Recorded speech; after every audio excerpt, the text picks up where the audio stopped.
time now for Coming In Hot with Brent Wallace and former Ottawa Senator Jason York.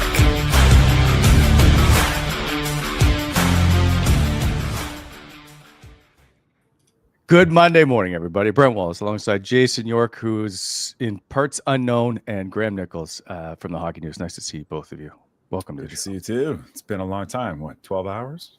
12 hours, Wally? Morning, fellas. Good morning, Yorkie. Nice to see you. Yeah. Have you recovered from Shoeless Joe's, Wally?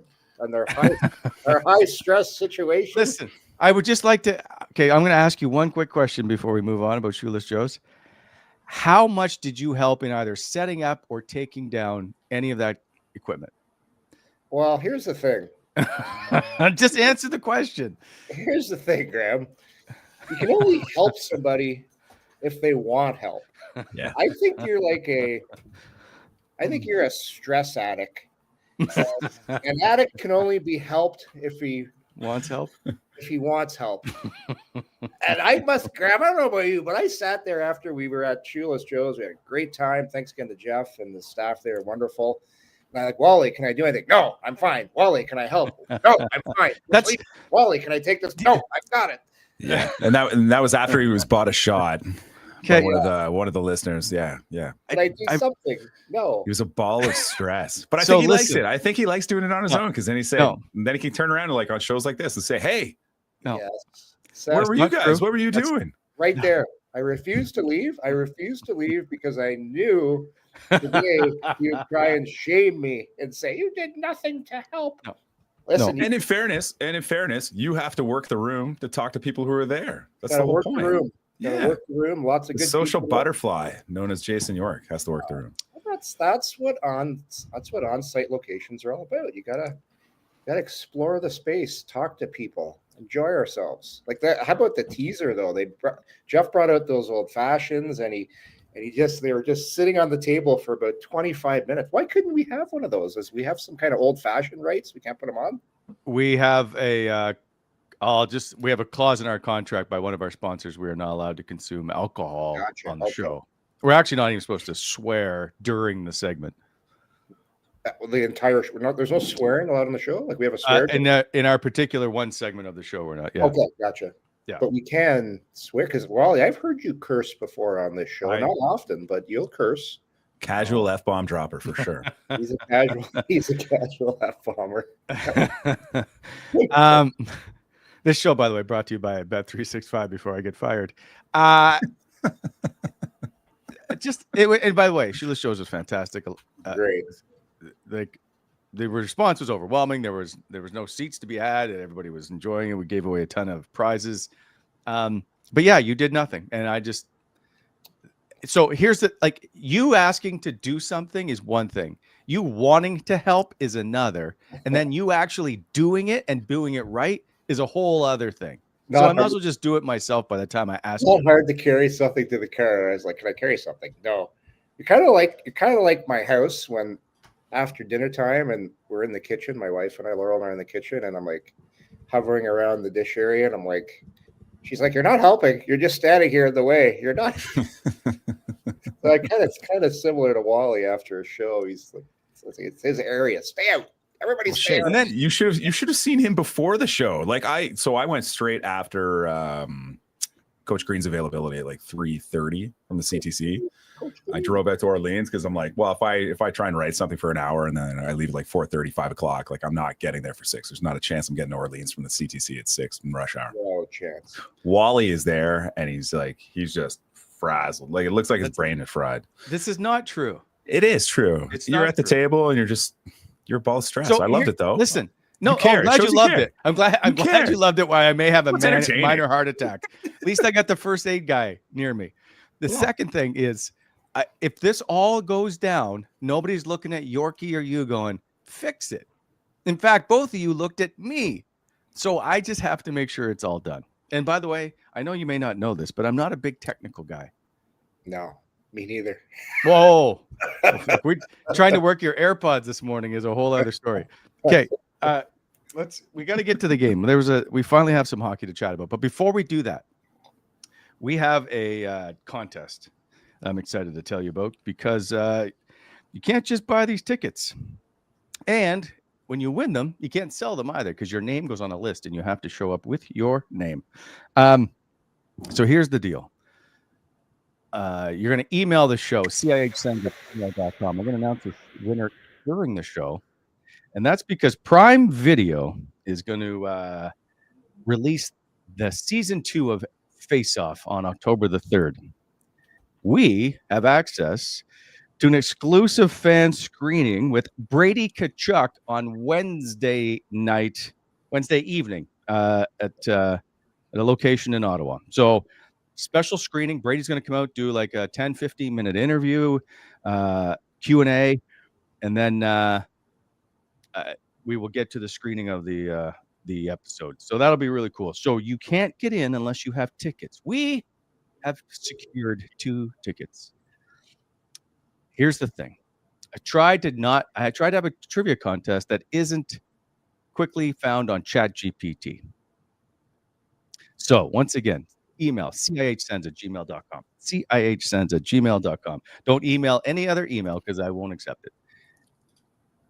How many overtime winners? Sorry, let me rephrase this.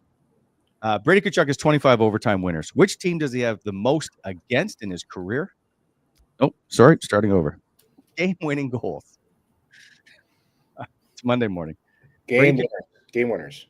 Brady Tkachuk, 25 game-winning goals. Which team does he have the most against, and how many does he have against? Ooh, I think I know that one. What?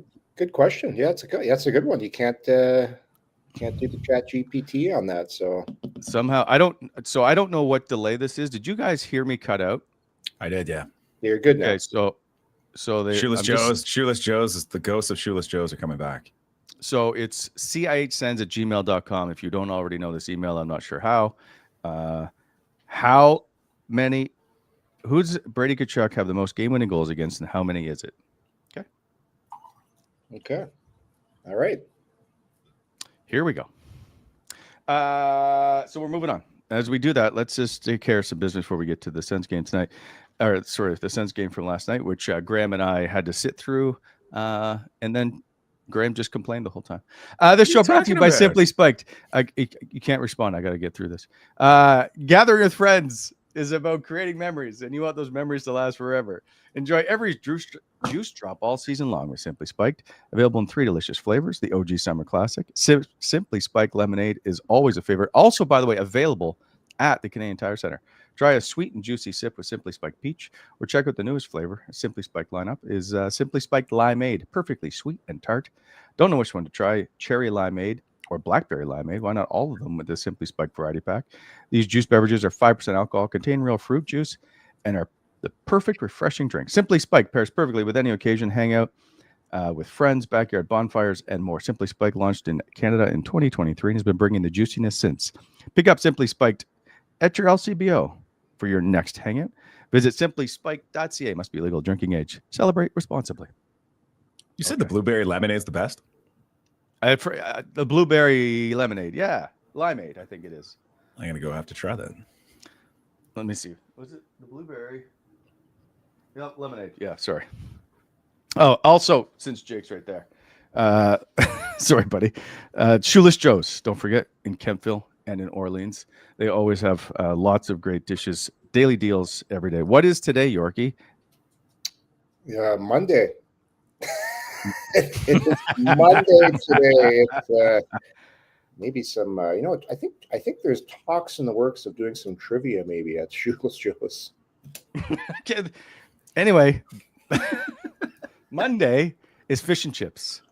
Sailor, you Wally. I knew that. Tuesday is wing night. Wednesday, Big Burger Energy. Those burgers are massive. I did see them the other night at Shoeless Joe's, but we fortunately were treated to a lovely steak dinner by Jeff and company. Don't forget, go to Shoeless Joe's. Daily deals. Don't forget Canada Bud deals every day that there's a Canadian team playing. Check out Shoeless Joe's in Kempville and in Orleans. All right. Now let's get to the overreacting part because the Sens lost to the Toronto Maple Leafs. What do you want to overreact about first? I didn't know if I should just get the panic button out now and set everybody off on a Monday morning. It is game. So it is game one. Listen, it's not that like the score's never. I always look to see how the players play. I don't really care about the score. And Yorkie, you know this probably better than anybody. When you put a team of, I don't want to call them minor league, but let's just say less than your regular team. Those guys are all fighting for jobs. The compete level they have is a whole lot higher, and rightfully so. And so you tend to always see a chance that those teams come out on top. Absolutely, yeah, because this is their chance. A lot of those guys might not get another game, so it's like you earn another game every time you play well. So you can't read anything into exhibition. I know people want to. I know we want to have a show today and talk about things that we see. You can see things, but that's exactly right. Like veteran players just want to get the exhibition season over and not get hurt. They want to get to the regular season because nothing counts. The goals don't count. The assists don't count. But for the guys that you're talking about, Wally, the guys that are trying to make it, that counts. It's like, like they're on the phone after with their agent. I got a goal. I got this. Okay, yeah, that's what you need to do. Next game, you need to do the same thing. And they're like planning a strategy of, because when you're a guy trying to get in, you've got a whole strategy and what you need to do to try and get in and steal someone's job. You heard Travis after the game last night when he was talking. He goes, "What do these guys have to do to make the team? You got to take someone's job." and that's what Travis said. That's what it is. Like exactly what training camp is for these guys. But that's not what it is for Timmy Stutzle, Brady Tkachuk. They're trying to get reps. They're trying to get ready. And they're trying not to get – I shouldn't say that. You're not trying not to get hurt because if you play that way, you're going to get hurt. You're just trying to do what you need to do to get yourself ready to start the season versus those guys where it's life or death. Well, not life or death, but to them it is. To them it is. A hockey career, life or death. Hockey career. I hate saying that, but yeah. I understand what you mean. But that's – and Graeme, you asked that question, I believe for Arthur Kaliyev, if I'm not mistaken, to Travis Green, right? Like – yeah, or maybe even for Lexell or the same. Like, what do these guys have to do? Yeah, Travis. But I mean, they got to beat somebody out. Yeah, and like I was just talking specifically about Kaliyev, who obviously scored his first goal with the Senators last night. Known for his offensive awareness and shot just from the junior ranks all through the pros, and he had some modest success early with Los Angeles. But he's trying to get back to that level that he had, trying to regain some of that pedigree and luster that he had as a prospect. And for him to score early on is just a great thing for him. I talked to him earlier in the week, and he had mentioned on, I think it was like, Thursday maybe? Like he's gone through a lot. He broke his clavicle twice, the same clavicle twice last season, necessitated surgery both times. And he told me, he's like, that is probably the hardest offseason I've ever had in terms of training work. He got out there in late May, and it's good to see the results come early for a guy who's busting his ass all offseason. And he knows, like, this is kind of like a pivotal moment in his career where it's like, hey, if you don't have a good showing here, how many opportunities are you going to have left in your career? And it's weird saying that as like a 24-year-old guy, but it just rings true, right? And, for a guy with that offensive inclination, Green loves his 200-foot players, right? He wants his two-way guys. And I was just curious as to what Kaliyev has to do to have a good showing at 5-on-5. So Green answered it. And, just to go back to Wally, just to go back to your point about the game last night, you're talking about young guys on Toronto pushing for spots and stuff. Like, I know Ottawa lost the game, but they still generated 70% of the shots, 70% of the scoring chances, 70% of the expected goals. Like, Ottawa didn't play that bad. They just didn't get any saves, and they didn't have a little luck. But Yorkie, you watched the game last night? Did you have a chance? Yeah, so I'll tell you guys the one thing. That's my guy to make the team, and here's the one thing he can do for them that they don't. The way Ottawa's built, it's a little differently than a lot of teams. A lot of teams have high-end left shots up front. I'm not saying Kaliyev's a high-end player. He's a work in progress. He's a guy, again, he's scratching clawing to make the team. They don't really have a lot of left shot shooters when you think of their team. Like, the majority of the forwards that shoot the puck well are right shots. A lot, especially for power play options. That's one of the things when Josh Norris, like, he was their one-time shooter because he's that left-handed guy. But if you look around, like, you look at their left-hand shooters they have, Brady Tkachuk, that's your net presence. Ridley Gregg, you don't really think of him really as a shooter, but then you go on as the rest of the team. Like, you got Batherson right-handed, you got Pinto right-handed, you've got Cousins right-handed, you've got Perron right-handed. there's a plethora of right-handed players. So Kaliev with that one-timer, like we saw that on display last night, like that he could potentially be a second power play threat of a trigger man because he's got that release. And it's just something, it's unique with Ottawa, something I just going through their lineup. And I'm like, he does something that they don't really have, because that was what Josh did. I'm not saying he's Josh Norris, but you saw that's what he does. He shoots the puck well. And if he can just do what Green wants him to do, and that's be responsible, be on a fourth line when he gets in, there could be an opportunity there because he does something really well. And that's to get in the NHL, you need to do something well, but you also need to be responsible and you need to be able to play the game, especially for Ottawa. So I'm interested to see how his camp goes because I think he's going to be in the heat of the battle for one of those late spots.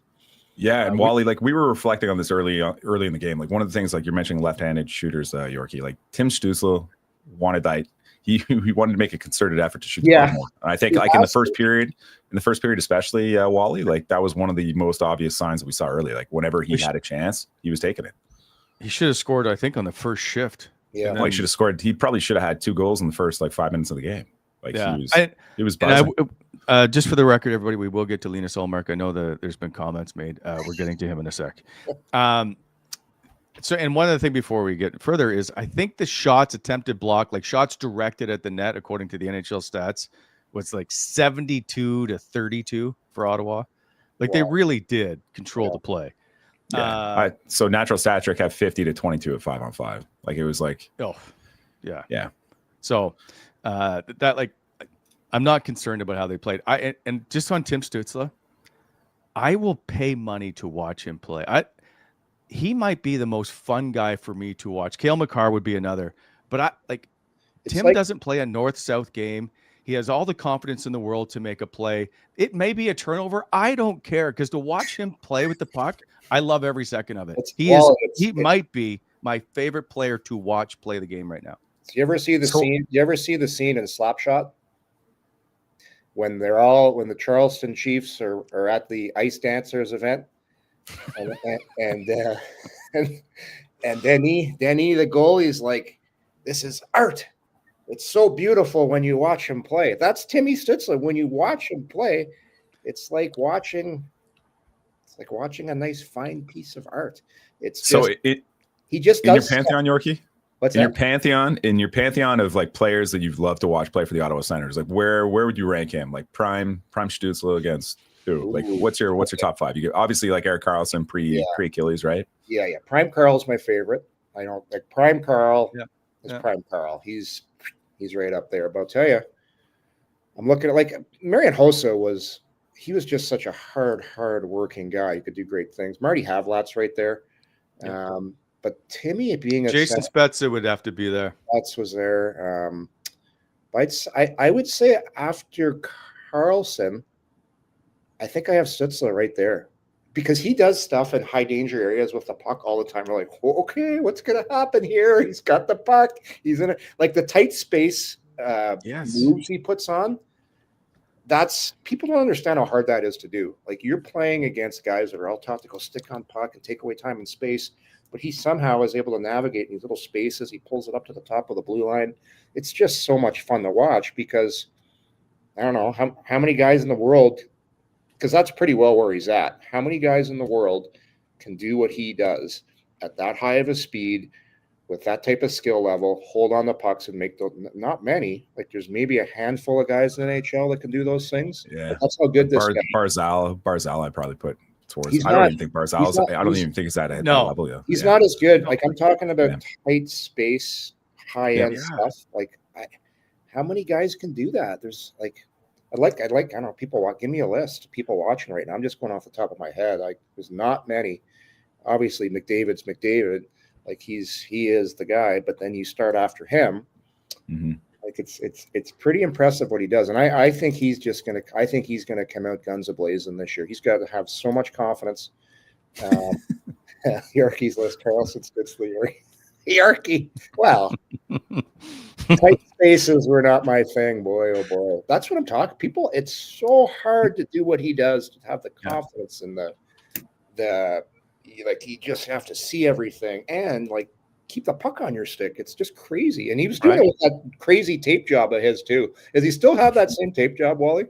Yeah. I think it's anyways. Yeah, I'm going to answer your question. I think I already did. It's Prime Carl, and I'm going to. I agree. I think, and I'd put Spezza Havlat. I think you got to double down on that Timmy points bet. What was it, 80.5? Oh yeah. I'm still waiting for Yorkie to pay for the first bet. I had the wallet that I was gonna give. You only had hundreds. I don't like carry brown. They're called brown cows, Wally. Brown cows. I can't go anything above a 20. The limit on my bank card. I will e-transfer is coming before the end of the show. I hate doing e-transfers. I don't like to deal in cash.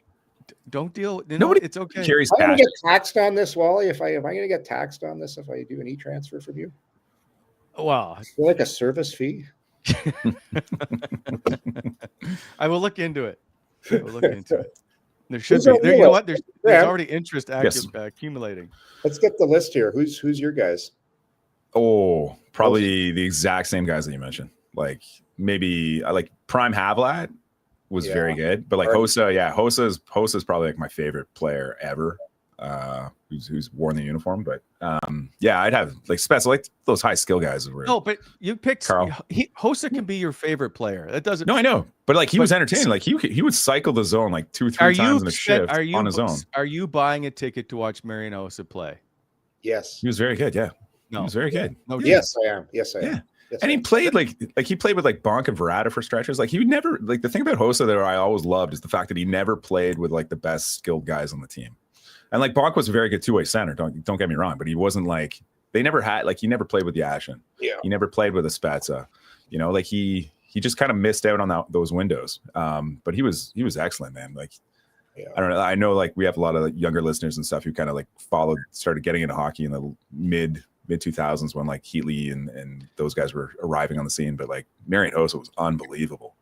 Oh, can't emphasize that enough. I thought for sure he might win a Hart Trophy, but I still don't think he is the dynamic players that we're even talking about in this category. He was never a dangler. Well, but okay. That's like putting Alexei Yashin in the same group. I hate your subjective opinions, Graeme. That's right. Either agree with me or just leave. Yashin could do some nice things with the puck too for our younger listeners. Like he could. He was pretty good too, Wally. Not a Timmy's, but not that stuff. Like again, Sidney Crosby is extremely good. He's just not that dynamic, stick handler, in tight, all that. That's all I'm trying to get at. The guy you just want to play like Sid's pretty good, like a magician with the puck. Like I'll say Pavel Datsyuk. Sid's pretty. Oh yeah, Datsyuk. There's a guy you're paying money to go see. Yeah, Datsuk's on that list for me. But Sid's pretty good in tight, Wally. Come on, show some. I can't believe you don't think Sidney Crosby's entertaining, Wally. Terrible. Chat, blow him up. Let's go. If you think Sidney Crosby's entertaining in the way that Tim Stutzle handles the puck, we're not even in the same they're not even in the same category. It's not how Timmy handles the puck. I'm not talking like again, elite hockey players, but Tim is every second he's on the ice can make something magical happen. Sid just goes to the net and scores. It's the way Stutzle does it with the edge work too. Mm-hmm. It's the combined skating and tight turns. That's why he wipes out so much. Is because he's doing stuff. It's like a race car. You're on the track, trying to hold on. It's like, oh, he spun out again. Shit, he's back on the track. Here he goes again. You just don't know what's going to happen with him. That's what makes him so entertaining. So yeah, it's a great conversation. But I think we should pump the bet. What is it? 70? How many 80, points? I think it's 80.5. Yeah, 80.5. Yeah, I'm taking he's getting over 80 points. Oh, he's a point per game player if he's healthy. So, and that's at minimum. Like that was with a quiet season last year in terms of goal scoring. If he's shooting the puck as much as he did last night, that's easy money. Easy money. Health permitting. Agreed. We shall see. Okay. Phil Ferguson. We did not say Stutzle is top 5 in the world. We're talking about dynamic players. Is that Phil Ferguson or Turd Ferguson? Yeah. Don't. You didn't mean it. You know who Turd Ferguson is? Please tell me you know who Turd Ferguson is. from Saturday Night Live? Yes, I know. Turd Ferguson. That's one of the best skits ever. When Norm Macdonald is playing Burt Reynolds on Celebrity Jeopardy, and he writes his name down as Turd Ferguson. He's very good. Anyway. Okay. So let's just get to Linus Ullmark, shall we? Played 10 minutes, allowed 3 goals on 8 shots. You've been dancing around it for 20 minutes, Wally. 25 minutes. Had a .625 save percentage last night. I understand it's the preseason. I'm going to say the third goal that Tyler Clevin, I will say, takes his eyes away, for lack of a better term. Oh, by the way, Tyler Clevin we'll have to get to as well, as he left the game. I didn't love Linus Ullmark's game. And I also, The only concern I have, Yorkie and Graeme, is his comments the other day saying, obviously I didn't do very good in the first day of training camp. I'm like, what? Yeah. And for him now to roll into this game and not be great or very good, that's the only, I don't want this to linger. I don't want this to become Graeme, I don't know about you, but just quit being so honest. Just don't tell me when you're feeling bad about yourself, because you're the goalie. I don't want to hear that. Yeah, so that was the weird part. Like day 2 of camp, he says I'm gonna have to change some stuff next year. Like he was referring to Justin Peters going over to Sweden to work with him, and he's like, we're gonna have to change some stuff this year because I can't come into camp next year feeling the way I feel now. And we're all just kind of like, what? That's a really weird thing to say. Like we didn't ask him to elaborate or anything. We probably should have, but it was weird. But Ullmark's a quirky guy. Usually he can be like, I don't know, self-deprecating when things are good. Like I find he's almost better I don't know, maybe you'll echo the same comments, but I always find Ullmark is better and happier after losses, just the way he's engaging with the media and everything else, than he is after wins. Sometimes he's harder on himself after wins than he is after losses. It's interesting. It's always interesting. Because you never know what he's going to say. But I wish, for everybody's sake, and for even his teammates, to feel like he's okay, as opposed to, I got to work on some stuff next year in the off season. I'm like, wait a second. We haven't even gotten through game 1 of this season. He didn't say that. And training camp's supposed to be the most optimistic. Everything's fine. Yeah. Give me the exact quote. I didn't hear that. I don't have it, but he talked about when Justin Peters went over to see him in Sweden in August, and he's like, there's some things to work on, and we'll do some things to get better for next year, and like now, and they're like, no, and next summer. I'm like, so that's my only, I think he's obviously an elite goaltender. I think he can be great. Yes, he is. I just don't like him talk. You know what? I want to put a muzzle on him because I don't want him saying, it wasn't great. Yeah, well, you're a dog guy. Speaking of muzzles, is a little bit off. Why do people take their dog for a walk and have that thing around their mouth? Is that because if dog bites other dog, that dog is gone. Some people do it though, so their dog is sniffing all the time, and they want to stop the dog from sniffing all the time. Oh, Gertie would never leave the house because that's all she does. Sniff, eh? And some dogs have a little problem. They would like to eat stuff they shouldn't. But yeah, I always keep my dog away from the dog that has the muzzle on it. As Janny quickly points out, Yorkie, squirrel. We're off topic. Well, I just want to. It's a little early. It's a little early to sound the alarm bells on Ullmark. I know, and I 100% agree with you. But I don't like. I just don't like the comments, and maybe because we're not conditioned to. We don't hear those very often. That's a very rare comment in day 2 of camp. Going, I don't like this stuff. I'm like, so you guys have been around for a while, watching the team since forever. So 2 quick questions for you. Was it weird? Have you noticed preseason, Ullmark obviously didn't return to the bench after the first period. Yeah. Sogard and it's odd that he only played 10 minutes, by the way, which is another thing.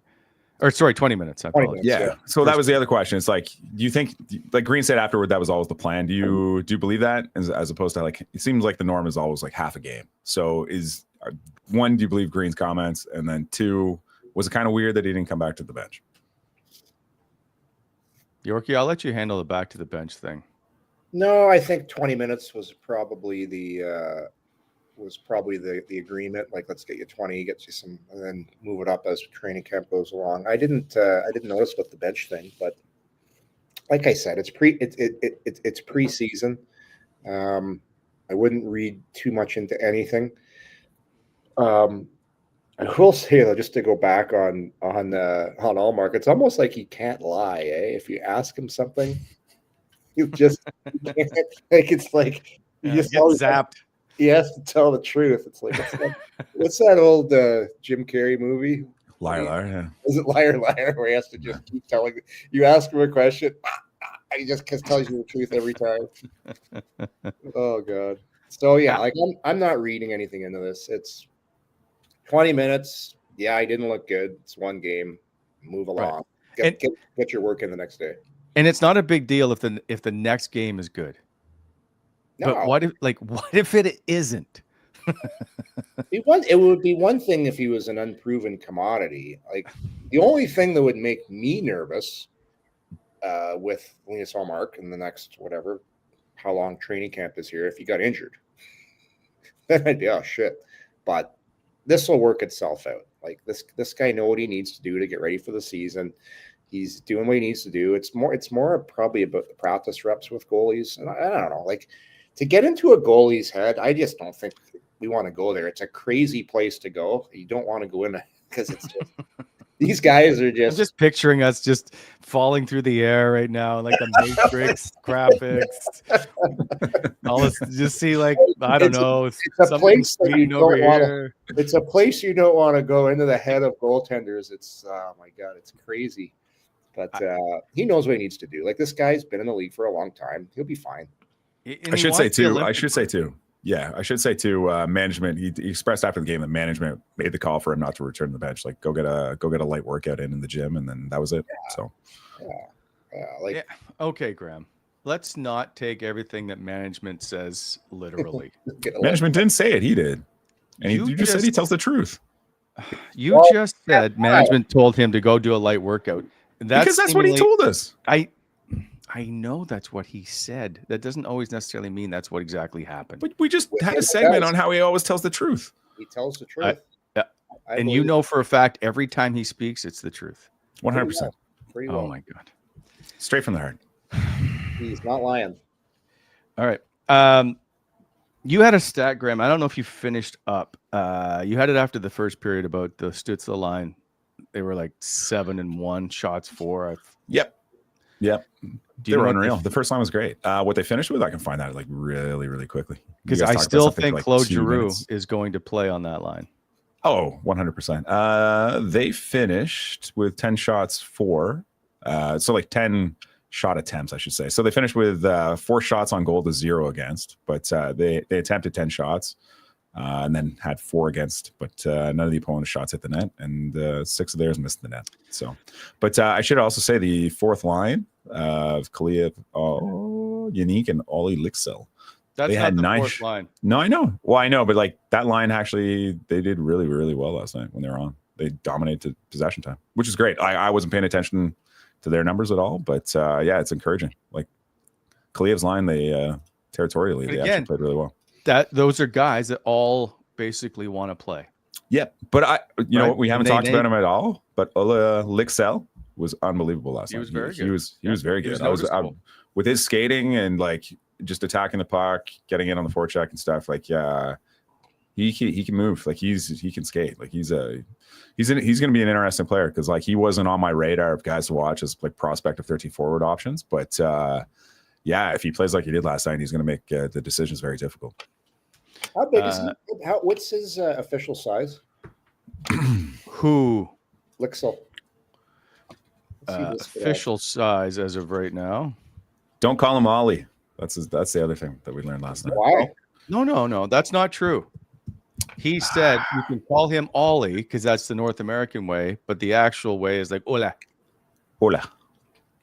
5'10", 163 is listed.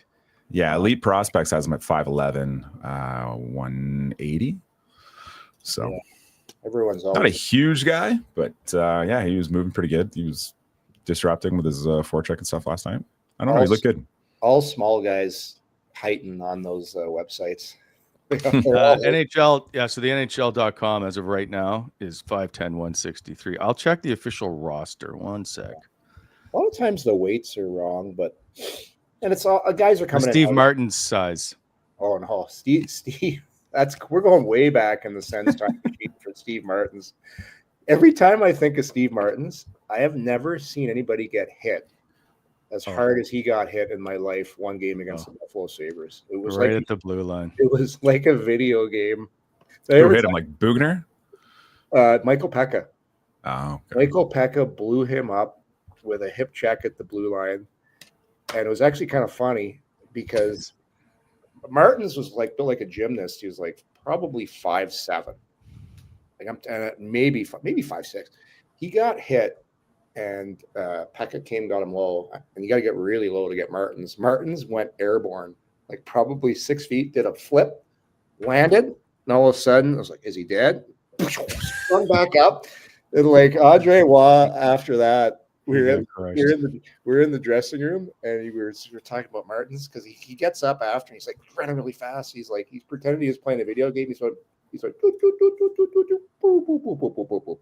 he did the sound effects of Martins going down. This is stuff that goes on at NHL bench. That's why I always defer to you. Oh my god!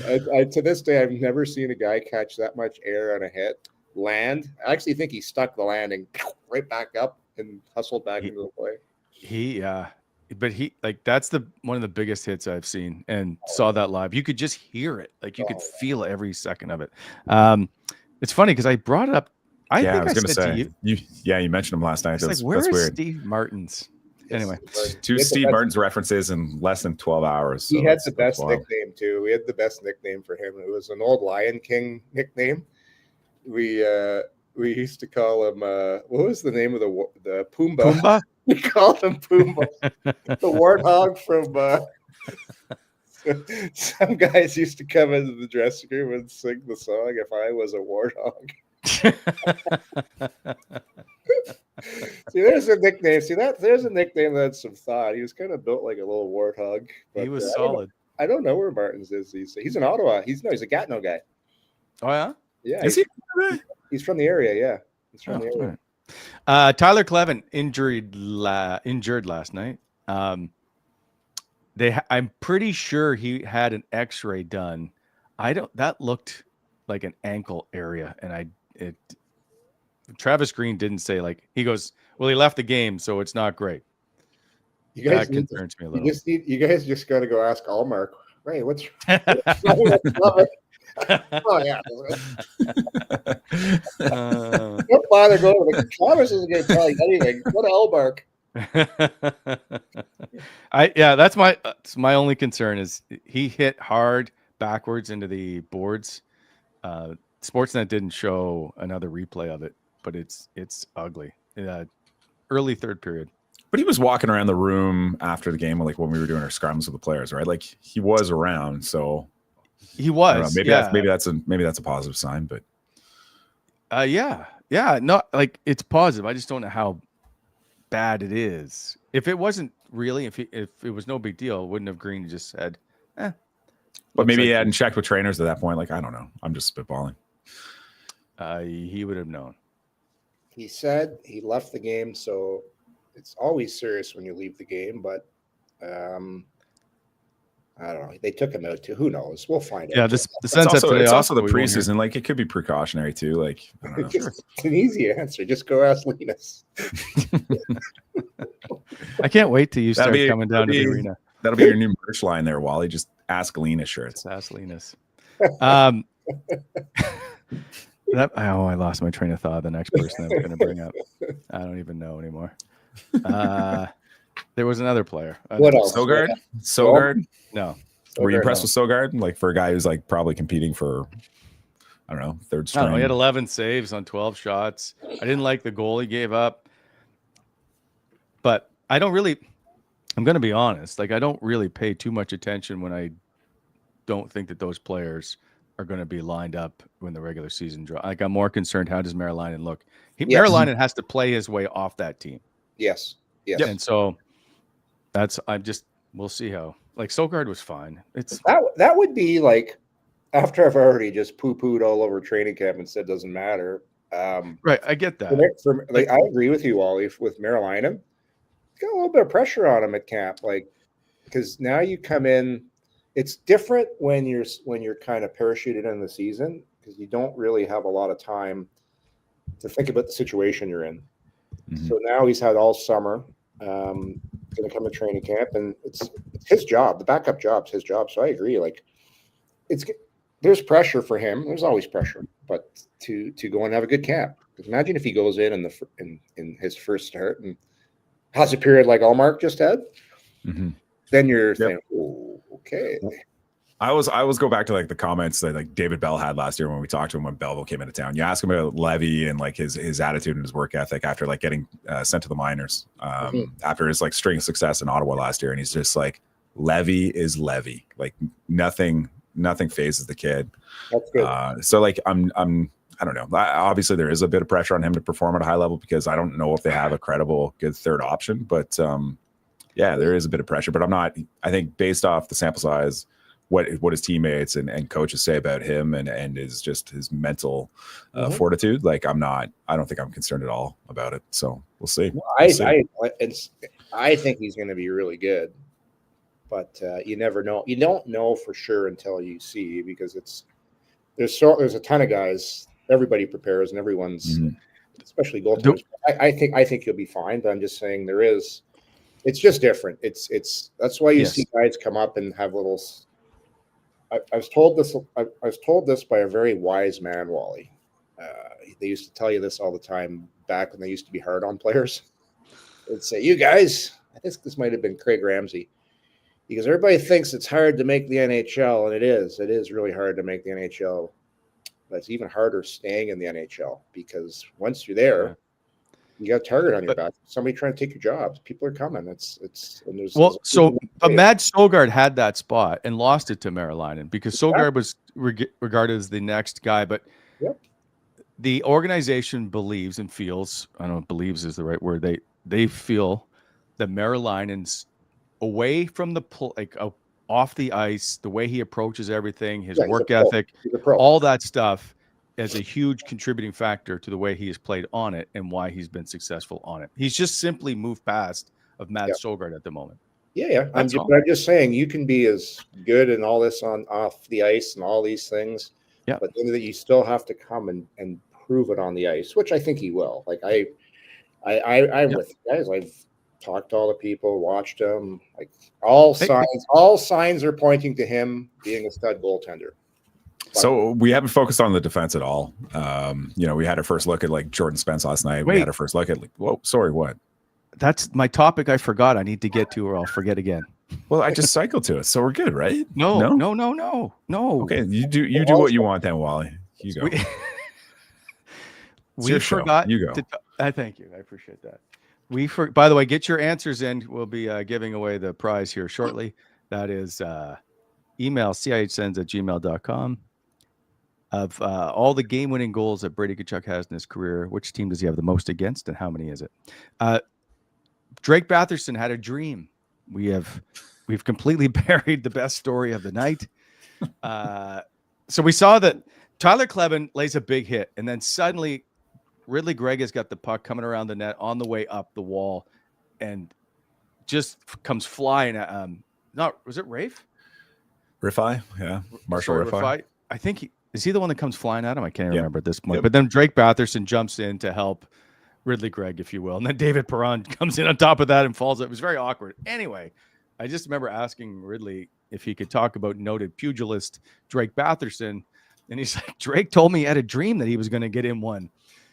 So he got in one, I guess. So yeah.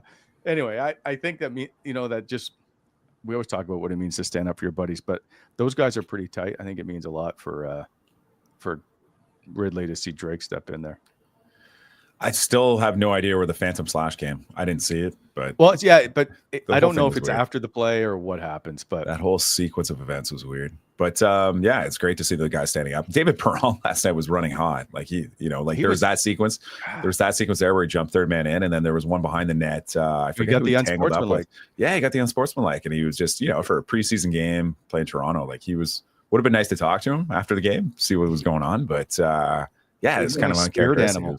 Yeah, because everyone's got David Perreault on their depth chart on the fourth line. It's like, we'll just put Perreault on the fourth line. He's on the fourth line. Like, he's a smart guy. He doesn't want to be on the fourth line. And if he is, he'll be fine. He'll be a great team guy and do his thing. But there's internal competition in the Sens lineup right now. And that's with Zetterlund being in the position to probably be top 6 to start. And like David Perreault, he's a competitive guy. We all know this. He's not gonna give that spot up. Like in his mind, he's like, hold on a second. That's pretty good on that line with Batherson and Cousins. We were like the best line here. Helped us get into the playoffs this year. Yes. Why am I the guy everybody thinks should be on the fourth line? Like, this guy's proven a lot in his career. Like, I think people need to pump the brakes a little bit and just say, put Perreault on the fourth line. You saw it last night. So a lot of biting that old dog, man. I'm telling you. So I'm wondering, although I don't know of a spot for Ridley Gregg at center. They played him at center last night. Yeah, he was flying. He was flying last night. He looked so good. Like he looked like he gained a step.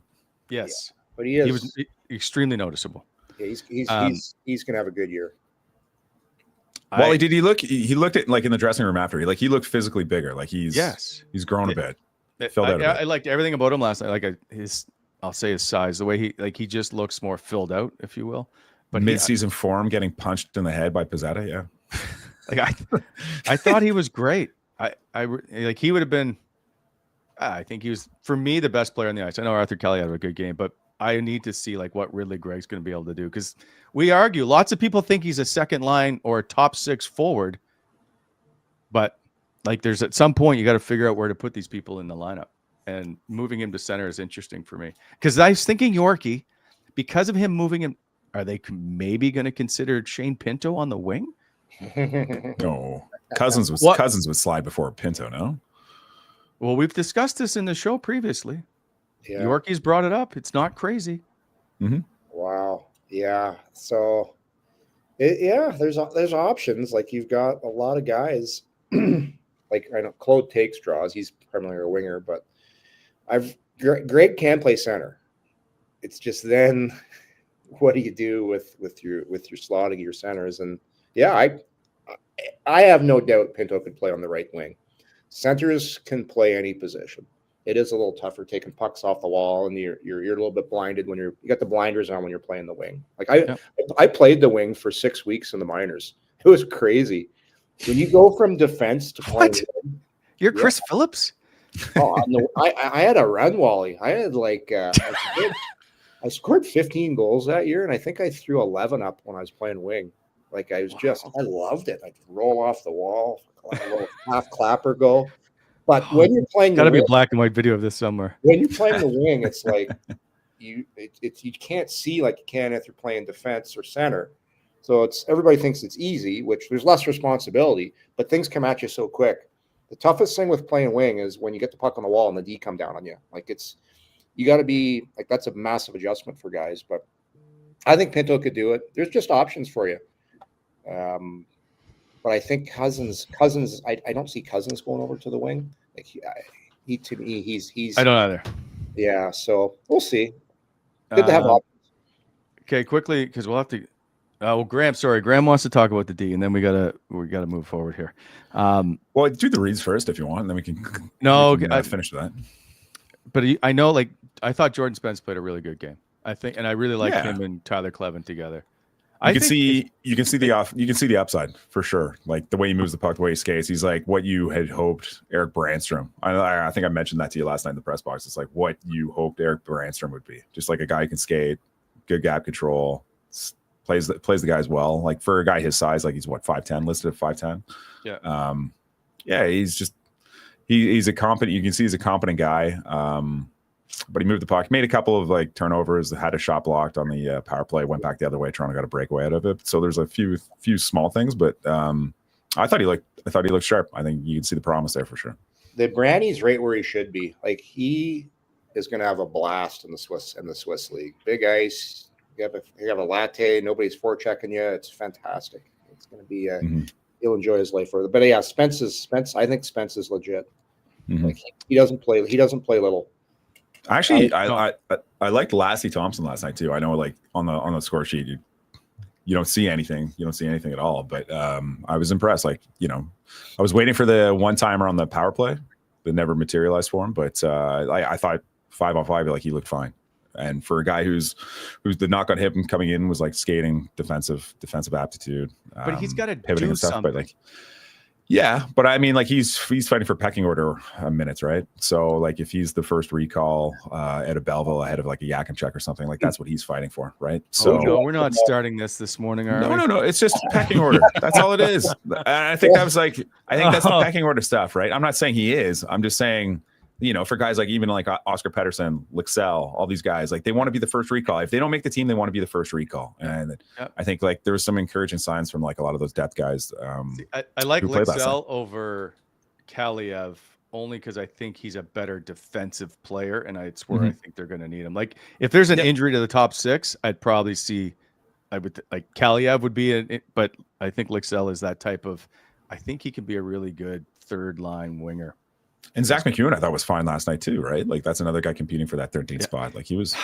I wish I could figure out Zach McEwen because I've watched it in practice. We've seen it all. Like he has great skill set. Like I know people are going to laugh at me, but if you watch him in practice, big shot. He's got great hands. Yeah. It's just, and maybe it's just the skating. I'm not sure what it is, but like, yeah, I thought he was really good last night. Yeah. Yep.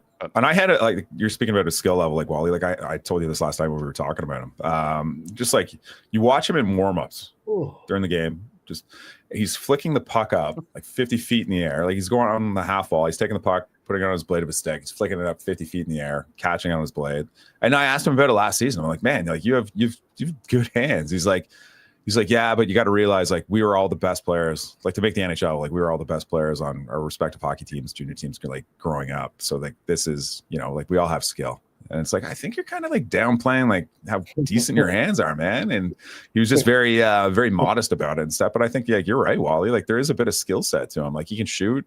There's times like he's not your typical like get to the blue line, dump it in, and go chase it. Like he'll try and make plays and he'll try and get zone time of possession and shots away.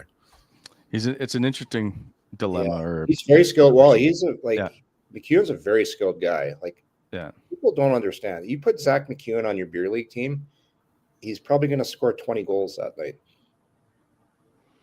I would hope so. Maybe 30. I'm talking high-level beer league team. I'm talking like the like senior league, like the Stittsville Senior League. Is there a team in Stittsville now? Oh, there's some like the town league's pretty good. No, there's the town league. Yeah, like there's some few pro players in there. I know Pat Cavanaugh because I just know him. Patty playing? Patty Cavanaugh, good guy, really good guy. So there's a few guys in that group that it's a pretty serious league, I think. My good buddy Joe's son Luke is playing in Arnprior. He negotiated his contract. I think he's getting a case of beer and a stick. Okay. Luke will be listening too. He's a loyal listener to the pod. Shout out to Luke. Contract negotiation with Arnprior. The Sudbury Blueberry Bulldogs. Is this true? Is there a team called the Sudbury Blueberry Bulldogs? Isn't that Shorzy? Yeah, is that what reference, that's what I don't watch Shorzy. That's why. You don't watch Shorzy? Come on, Wally. No. That's good television there. No, I feel like I get an episode of Shorzy every time I sit and chat with you. I love that.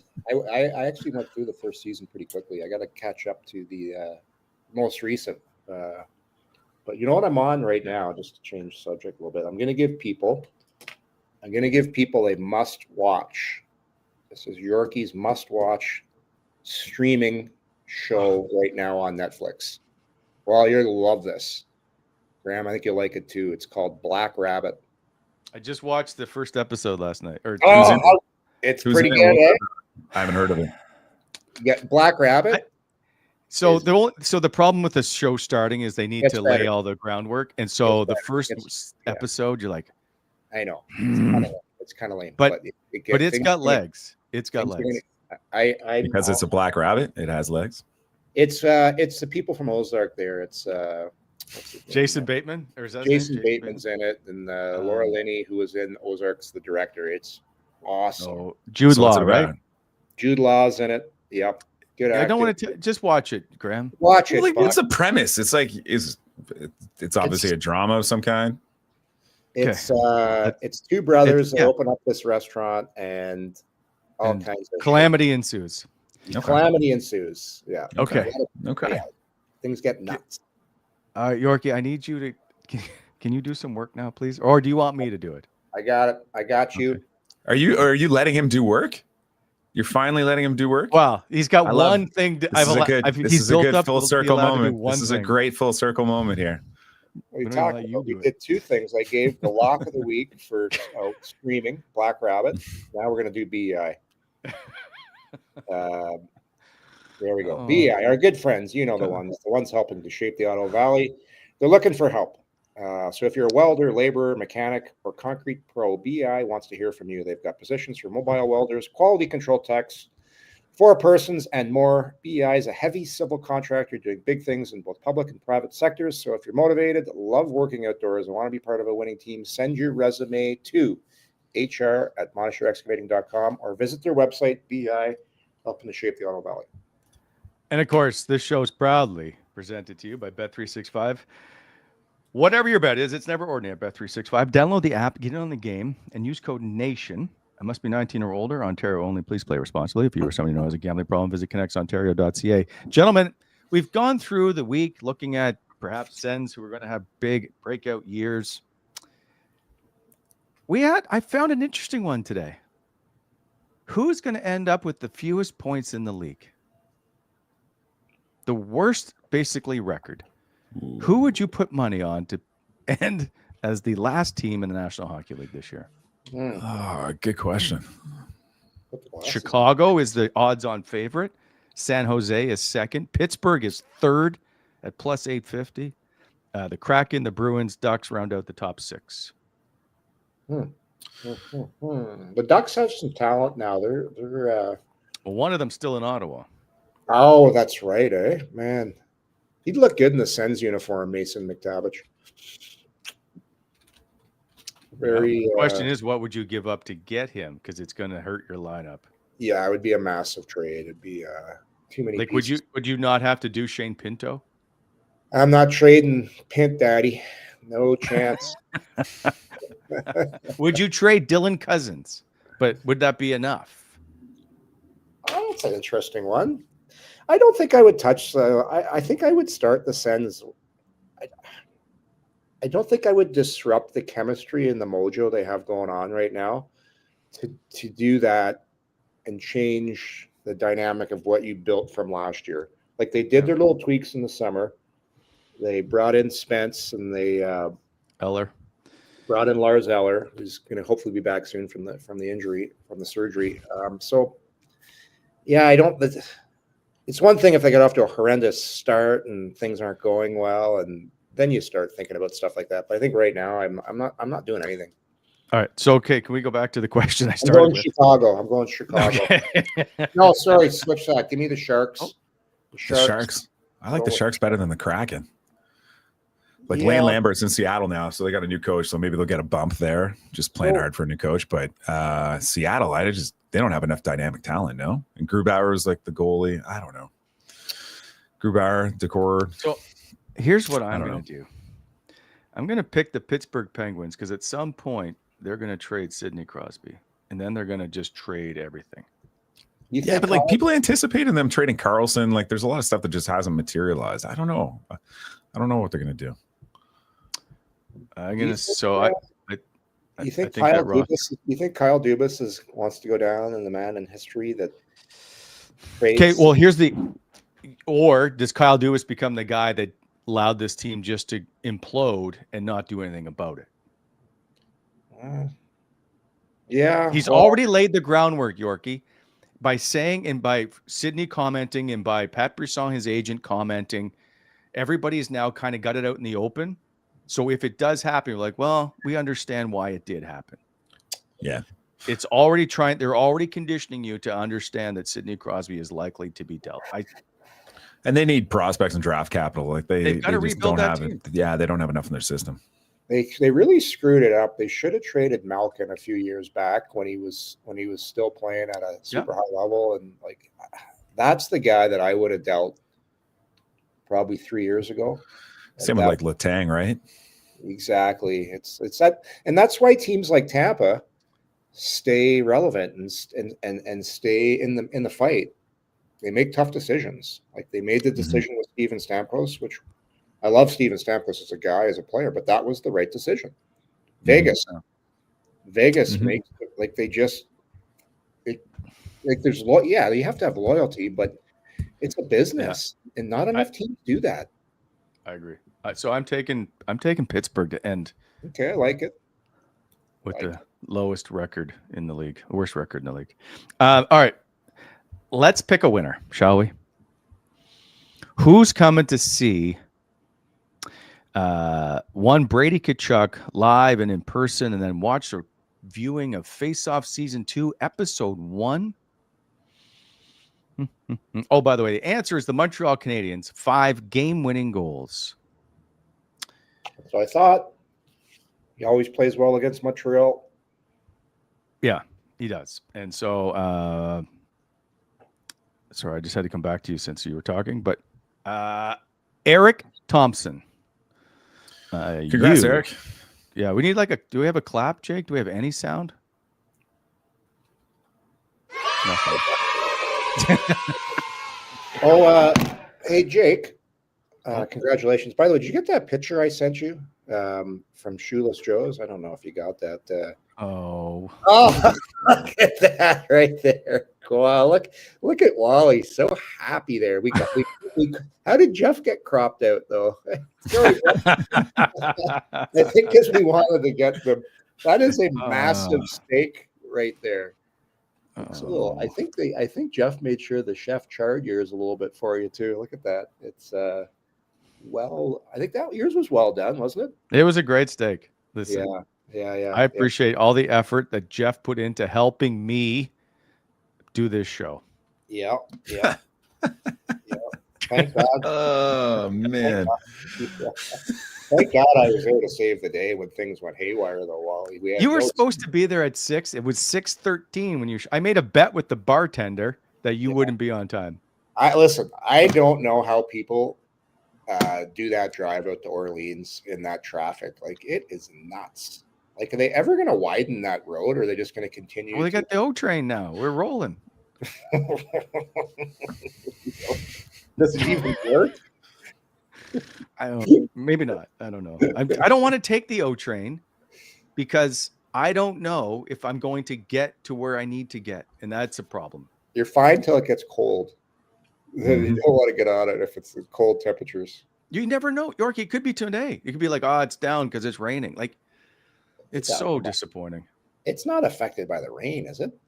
It's affected by anything. Sun's up. O train's down. Like, it's too sunny. It's ridiculous. You know what? One of these shows also I need to bring up is driving road pet peeves.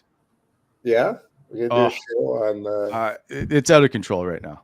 What do you got? I have a few. So Maryville, I hate coming off Carling, turning left on Woodruff. Where's the McDonald's? No, coming off Carling, turning left on Woodruff, Yorkie, and then I got a few.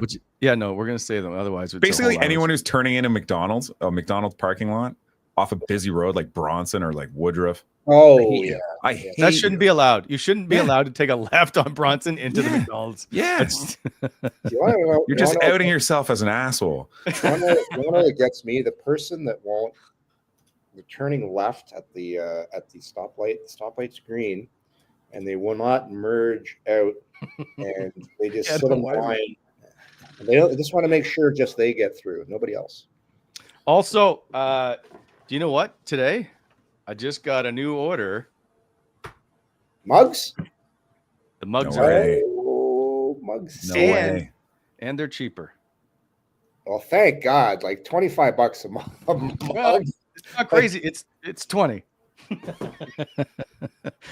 but 20 is better than 25. Do you not get like a mug sponsor? That's like maybe, but so I have searched because I'm slightly OCD.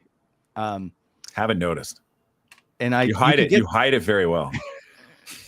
You can get the little mugs, the standard 11-ounce mugs. They're great. You get them for like $8 or whatever. You can't put a coffee in those. Those are just pointless. These are 15 ounces, and I love them. They're great mugs. So Great for old fashions. That's What why about, these are in high demand. You know what would be cool is a espresso coming in hot thing, like a nice little thing for your espresso. What? No. And Drake calls it an espresso. As it was pointed out in the episode. Espresso. I don't need an espresso. I just need something to hold coffee, water, but it's just good enough where it's not just a little coffee. Like you can put a full 12 ounce in this, have room for your milk or cream at the top, and enjoy your day. If you go you go to a really good place, like a nice, like you go down to the Bottega down in the market, or do you know who out in Canada makes a great espresso? Pesto's Deli. Oh, yeah. But I don't like espresso. Cranky Mike in there. He's always he makes the best espresso. Oh, they got this massive. Yeah, they got the great, like it's a great coffee maker. I just don't like, it's just too bitter for me. I love it. Just that's good. Little raw sugar in there. Coming in coffee. Coming in hot espresso, little cup. Perfect. You get me that for Christmas. All right. Graham's off tomorrow. He's got to go save lives. We are back. Can't wait. You and I tomorrow. Oh God.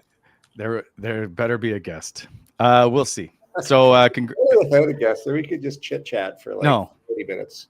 I'd be curious if we did a chit chat with very little Sens talk for an hour, if more people would watch that show.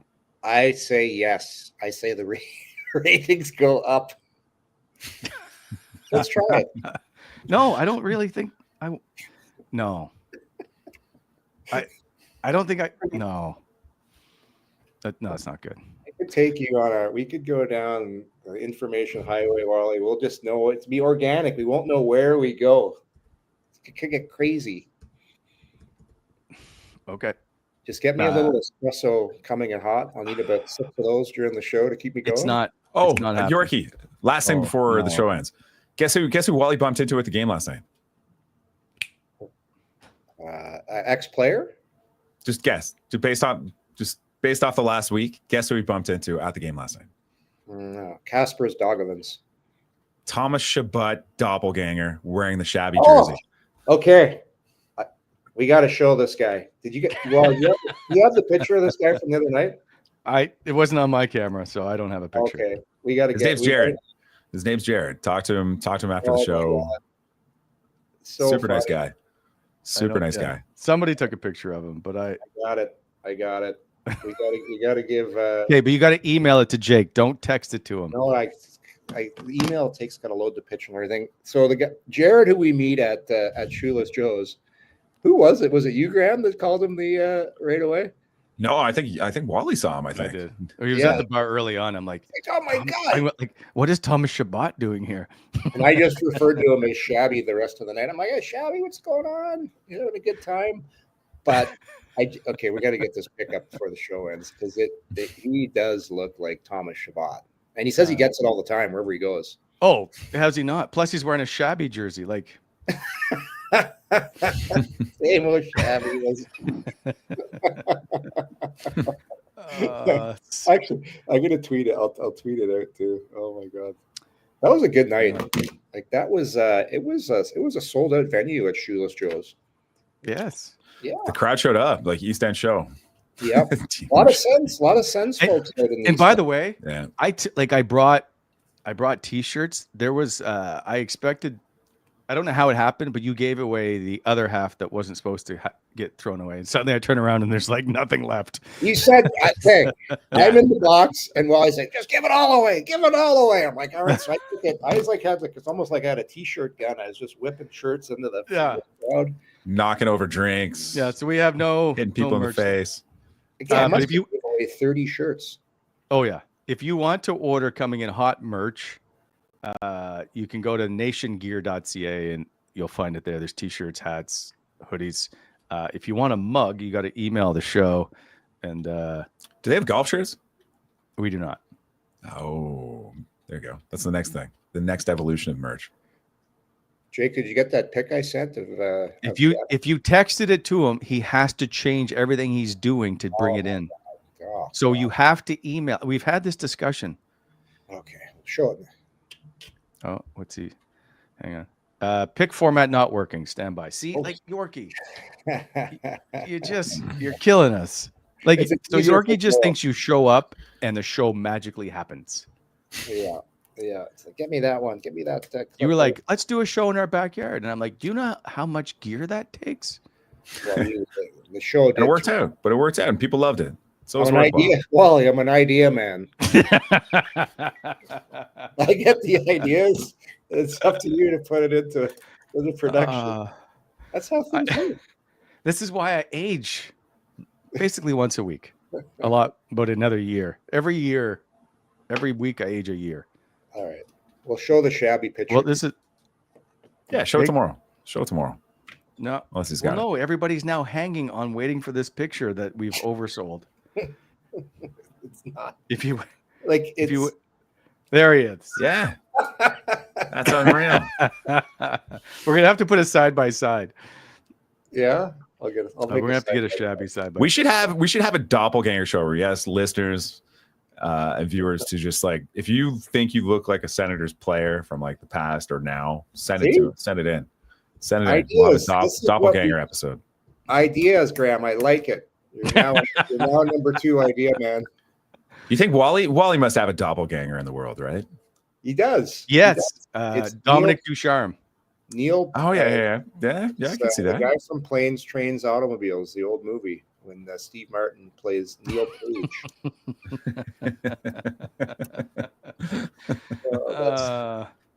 Okay. Anyway, gentlemen, Graeme will see you on Thursday, Yorkie. Let's see how this goes tomorrow. Have a good day, everybody. See you, everybody.